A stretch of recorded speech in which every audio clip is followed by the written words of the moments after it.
Welcome back. It is Business 360. And my name is Blyden Okem. My guest joins the conversation this morning, Dr. Ilyas Aliyu, an economist. He joins the conversation, and we'll be looking at the food inflation in the country and a Naira exchange and the possibilities of this impact in all of it. Dr. Aliyu, so good to have you on the show today. Welcome. Thank you. Good afternoon.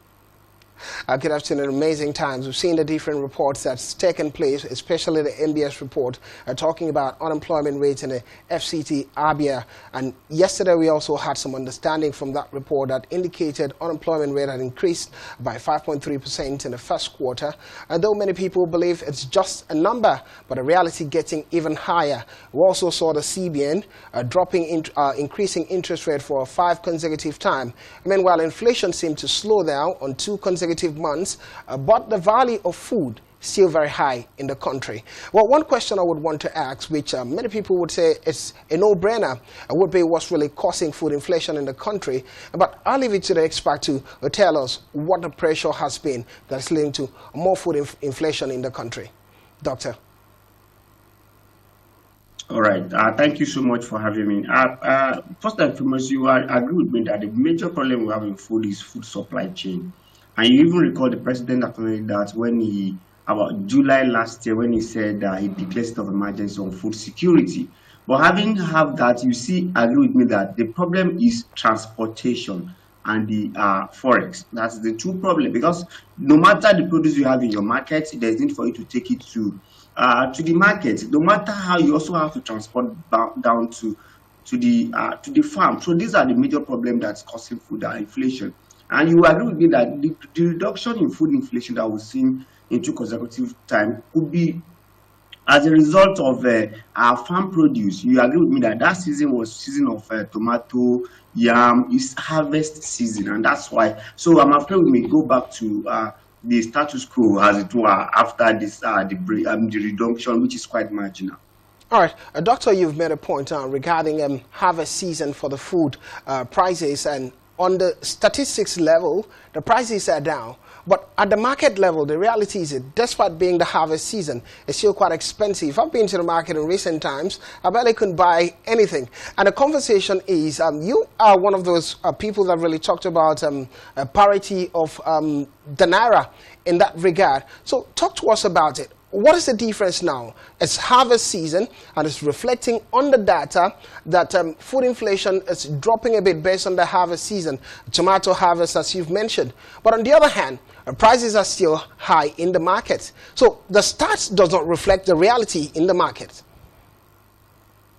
Right. You know the issue of demand and supplies and purchasing power. They are two different things. Yes, we agree that when there is more supply, the price is expected to go down. But the major challenge is that where is the purchasing power? So it's possible you actually have market food availability. Sometimes you don't have the purchasing power. Like I always argue, it's not that there is no food in the market so far, but the purchasing power is not there. You can see that when you have any Naira in your hand, what you can purchase is not like what is there before. And that's why we are talking about the issue of value of Naira.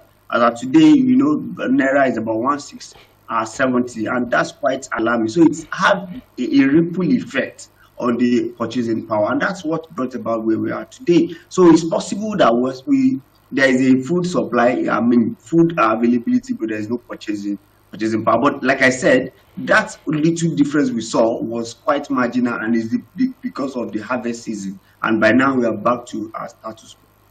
And by now we're back to status quo. Let's look at one other angle now. I talked about earlier in the news about the stabilization bill from the federal government.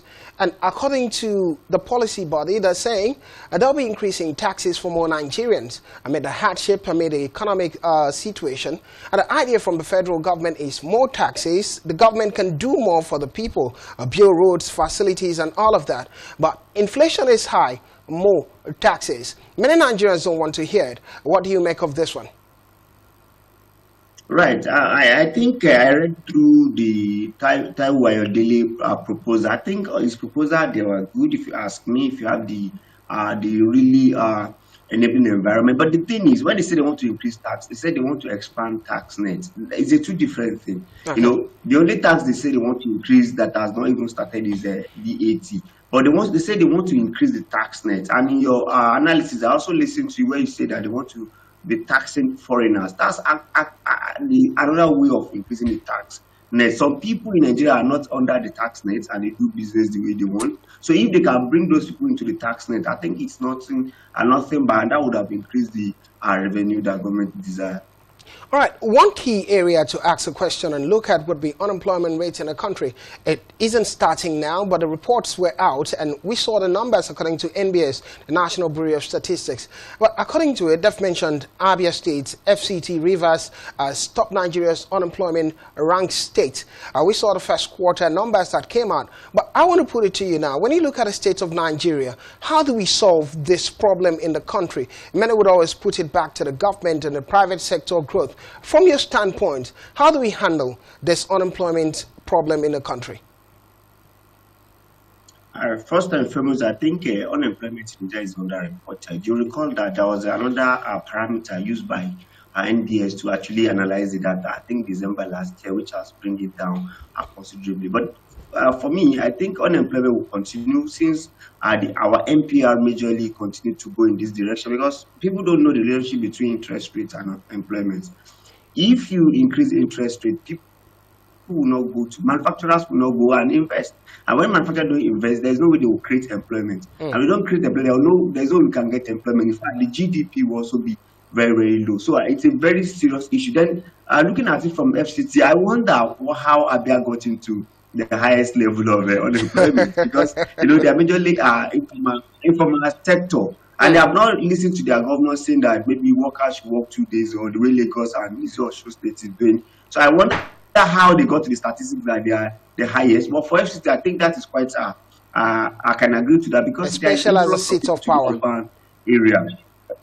Exactly, and there is influx of people to urban area, especially from war-ravaging area like Borno and other. Everybody wants to get the national hard cake, as they assume in the FCT. But is not there. Like for some people, I think I could agree with that. Even also Port Harcourt. Port Harcourt is the main hub of business, so you could expect influx of people to Port Harcourt. So I think you agree with me that the way the economy, the condition of the economy in terms of the inflation, the forex, can actually bring more unemployment to the citizens of Nigeria. Dr. Aliyu, just lastly before I let you go, let's talk about the very fact that CBN is selling $20,000 to BDC, Bureau de Change Operators, at the rate of 1,590 Naira per dollar exchange rate. Yesterday's price, we saw how the Naira slumped, especially in the power market, to 1,705 Naira to the dollar. And many concerns. When this government came in, a first concern for them was to float the Naira. And when the floating took place, we saw Naira move from 450 and downward to the 1,000 per dollar margin mark, and then began to drop, nearly hitting 2,000, before finding the stability at that point. But we hear that the central bank has been intervening into the Naira, similar to, instead of letting the Naira be pegged at a stable point, and many refiners in the country are saying, let's peg the Naira at 1,000 Naira per dollar, but there have been consistency in intervening in the Naira. When you see the state of the Naira now, they're doing what they don't want to do, putting money to support the Naira back and forth, and the Naira is still weak. I think it's quite pathetic, and I sympathize with CBA, because they bring about 40 different policy framework to make sure they stabilize the Naira. Because if you see them attacking the BDC, saying they will not get, and now they are going back to actually do that. I think this current CBN is not getting some policy right. No matter how we want to blame Mayfield administration, you could see the level of stability that actually occurred during their period. So for me, I think they need to think more deeper and do make sure that the indices that are supposed to be there are there. The major error committed by this government is policy direction. You cannot remove the fuel subsidy and also float the Naira. And when you float the Naira, it simply means you leave demand and supply of Naira into the hands of the willing buyer, the willing seller. I don't see any country that will do that. So I think that's the error. They must go back to correct that error, because if a manufacturing sector have access window to access a dollar that will make him to do business. Let's even give you an example of a multi-million Naira business of Dangote. So imagine Dangote have access to dollar at a particular rate now, and he's going using it to actually purchase and produce oil, produce PMS. It will reflect on how much you will sell PMS for us. Perhaps if you assess dollar at a better window, maybe 900, 1,000, it will be producing and selling less than 800 to Nigeria. So that's what we need to look at. So there must be a marriage between the monetary policy and fiscal policy, and also trade policy, to make sure that we have a balanced economy in Nigeria. All right, thank you, Dr. Eliasa Aliyu. Thank you for your thought. Your thoughts are well appreciated. Thank you for being part of the show. Thank you for having me. Exciting talking point there. Let's quickly, as we close, look at the state of Naira in the paro markets quickly as we close and see the traction that is happening in that one. Yesterday, the price of Naira was at 1,705 Naira per dollar in that regard.